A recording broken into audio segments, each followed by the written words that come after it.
Lagi niyo lang po ilagay yung sitwasyon nila sa sitwasyon niyo. Mm. Kasi siyempre wala namang matutuwa na ikaw nakatali ka lang, nakakulong ka Mm. lang. Gano'n lang po Oo, that's kasimple at saka i-ano niyo lang siya as family. Wala naman sigurong family na pinapabayaan kapag may sakit. Talagang oo, magtutulungan kayo, gano'n. that's so nice. Siguro kailangan nila ma-realize na mas mas okey pa nga yung mga hayop natin, eh, mas hayop pa nga yung tao, eh, kaysa Oo. sa Yeah! kanila.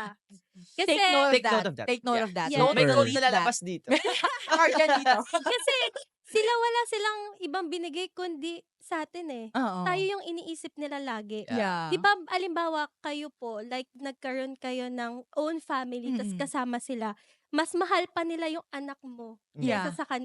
kaysa sa'yo. Yeah. Talagang poprotektahan nila. Yeah. So siguro isa yun sa gusto ko din iparating sa audience natin na yung Mm. mga babies natin is, kailangan natin sila bigyan din ng love, Mm. ng care, Mm. and talagang alagaan natin sila na parang niluwal talaga natin. I love that. Totoo, ang ganda nun.